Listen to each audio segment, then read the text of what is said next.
Apresentando o vídeo, o locutor Mauro Rodrigo. Fala pessoal, Mauro Rodrigo aqui de novo para mais um vídeo do nosso canal. Esse vídeo vai ser bem rápido, vai ser para comentar essa partida entre PSG e Flamengo, onde o time lá da Europa, não é, venceu, como era de se imaginar já, não é? Só que os comentários que eu tenho que fazer, eu tenho que parabenizar o PSG, é claro, parabéns pela vitória, pelo comportamento dos jogadores, eles foram profissionais. Eu achei assim diferente do que a gente tem visto, né? Muita violência, não aceitando bem o time adversário. Tem que respeitar, não é? Só que pelo que fala alguns jornalistas e pelo mundo, não só da Europa, e pelo comportamento de jogadores lá da Europa, eles falam num tom como se fossem muito superiores. E não é isso que a gente vê. Se não, se fosse assim, os títulos seriam sempre dados logo antes da partida para os times da Europa. É a mesma coisa a Copa do Mundo, não é? É claro que hoje em dia, pelo investimento, pelo desenvolvimento, pelo comportamento no futebol, não é? Mudou algumas coisas. Antigamente, aqui no Brasil, produzia muitos jogadores bons e isso já está ficando assim mais nivelado no mundo. Essa observação que eu faço é porque não é tão absurdo um time sul-americano, por exemplo, vencer um time europeu. Não é absurdo. Lá tem times, inclusive, que são muito piores que os melhores aqui da América do Sul. Por exemplo, temos vários times no Brasil e em outros países, como Argentina, Paraguai, Uruguai, tem times que podem vencer desses ditos superiores europeus. Não é? Eles são meio arrogantes, na verdade. É claro que o investimento, por exemplo, é 8 ou 10 vezes maior do que o Flamengo. O investimento no time deles, no elenco deles, é 8 ou 10 vezes. Ainda tem uma outra diferença, e eu vou falar aqui em defesa dos times brasileiros. Porque eu não sei como é o campeonato na Argentina, no Paraguai ou no Uruguai ou em outro país sul-americano. Eu não sei como é que é a organização, o calendário. O nosso calendário, quando a gente chega para jogar nessa final aí, intercontinental, a gente chega ali mais ou menos com 80 jogos no ano. A gente está em final de temporada. E eles estão ali mais ou menos no meio da temporada, descansados. Então, isso aí, a culpa, na verdade, é da dona CBF, que deveria organizar o nosso calendário para ser adequado ao deles, porque são eles que têm o poder. Isso eu tenho que dizer, eles têm o poder, eles têm o dinheiro, a grana. Então a FIFA vai puxar para o lado deles. Uma outra observação que eu tenho que fazer, não é choradeira, porque eu detesto isso, por isso que eu dei os parabéns ao PSG, porque venceram na bola. O que acontece é que na hora do pênalti do Pedro, que bateu pessimamente, foi horroroso. Nossa, eu nunca perdi um pênalti na minha vida. Estou falando para vocês aqui. Já bati vários, nunca perdi. Inclusive, eu já falei aqui num dos vídeos que eu fui campeão como goleiro, sem ser goleiro, defendendo 3 pênaltis, né? Mais ou menos isso. E bati o meu e fiz. O que acontece? Na hora do pênalti, ele se adiantou, o goleiro, que para mim foi o vencedor desse jogo, porque ele defendeu pra caramba. O Flamengo perdeu os pênaltis, acho que fez um, não é? Eu fiquei aborrecido justamente por isso, pela facilidade que foi para eles nos pênaltis. Parece que o sistema nervoso atrapalhou, sem contar o cansaço físico.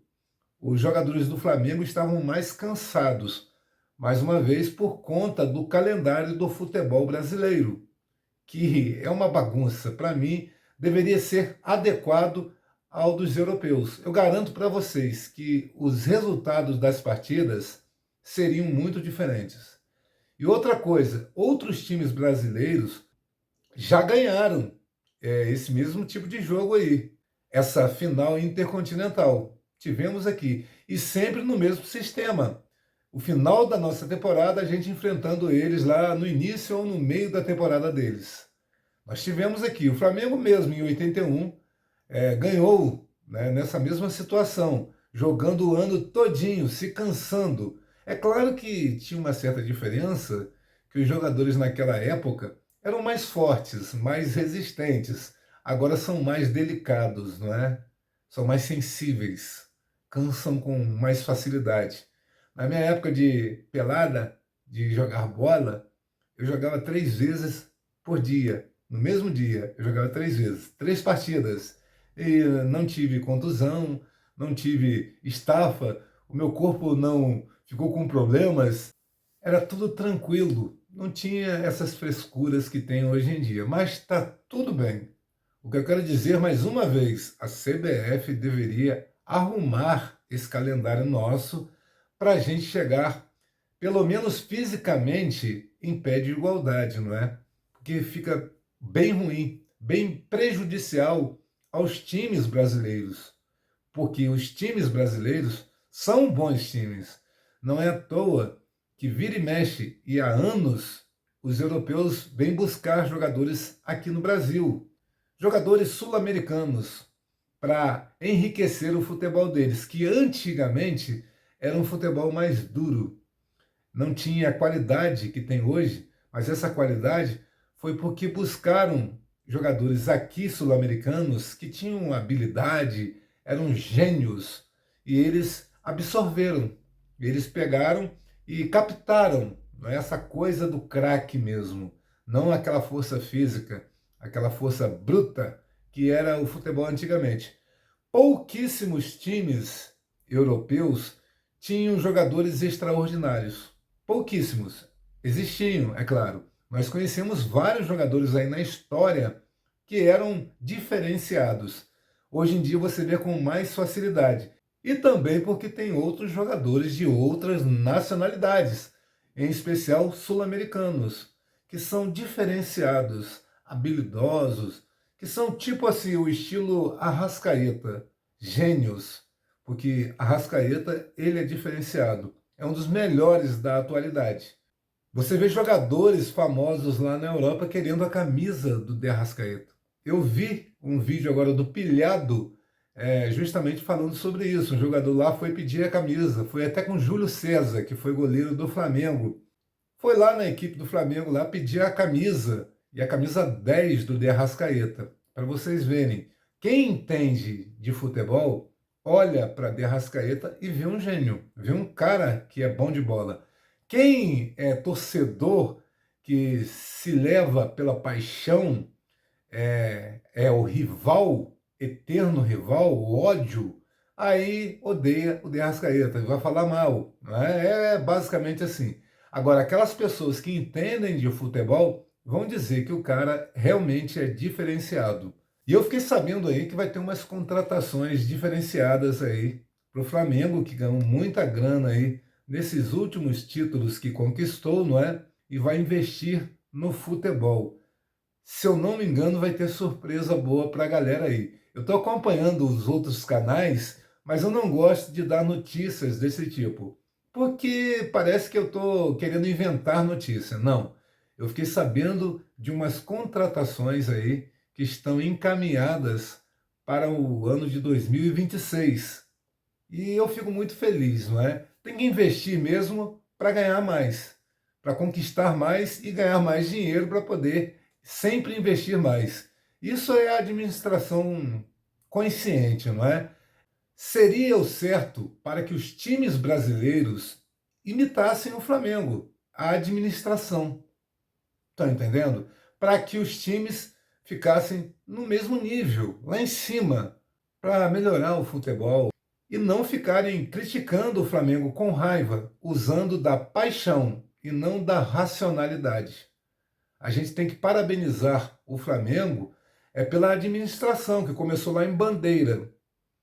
Vocês sabem, não é? Demorou muito tempo para o nosso time começar a conquistar títulos dessa forma como está. E isso foi por sacrifícios que começou aí na administração do Bandeira. Então os times têm que se comportar dessa forma. Não gastar o que não possuem. Tem que se organizar financeiramente para depois começar a ganhar títulos e ter lucro. É assim, dessa forma. Eles têm que parabenizar o Flamengo e imitar o tipo de administração correta que o nosso time teve durante esses últimos anos. Mas não, você vê a rivalidade aflorando e essa guerra, essa coisa de, vou provocar, vou humilhar, o único título que eu tenho é torcer pela derrota do Flamengo. Eu não gosto de nada disso. Vai ter um jogo agora, se eu não me engano, Corinthians e Vasco, né, pela Copa do Brasil. Eu não sei se eu vou ver, e se eu ver, eu não vou ficar torcendo nem para um lado nem para o outro. Que ganhe aquele que merecer. É isso que eu acho. Quando não é o meu time que está jogando, eu penso que deve ganhar aquele que merecer. É dessa forma. E quando eu vejo o jogo do meu time, eu torço para o meu time. É aquele tal negócio. Quando você sai com uma mulher, com a sua namorada, com a sua esposa, você tem que contar com o seu, não é contar com os dos outros. E eu vejo muita gente fazendo isso, contando com os dos outros. Vocês entenderam a palavra que eu não vou falar aqui, não é? Conta com dos outros. Eu conto com o meu. É basicamente isso. Parabéns aí ao PSG, parabéns ao Flamengo, porque o jogo foi bom, não se acovardou. Eu achei que ficaria nervoso, ficaria em pânico. Achei que seria goleado por conta das propagandas, né, divinas que os europeus se auto-intitulam como deuses. E não foi isso que mostrou para mim. Foi um jogo bem equilibrado, com aquela diferença que eu falei. Eles têm mais dinheiro, têm mais grana, mais investimento. Mas não pareceu grande diferença, não. Pelo que eles falam e pelo investimento, deveria ser uma vitória com muita facilidade para eles. E não nos pênaltis, com muito sofrimento, depois das prorrogações. Estão entendendo? É isso que eu estou dizendo. Se é fácil, eles dão desculpa. Nós entramos sem vontade, nós não queríamos jogar, nós queríamos férias, nós queríamos isso ou aquilo, não estamos nos importando. Quem é que entra numa partida para perder? Ninguém entra para perder. A desculpa que dão é que era um jogo para eles amistoso, era um treino, é essa a desculpa. E tá errado para mim. Tem que jogar bola e ganhar, como foi feito. Parabéns, e é basicamente isso. Saudações rubro-negras. Até o próximo vídeo. Tchau, tchau.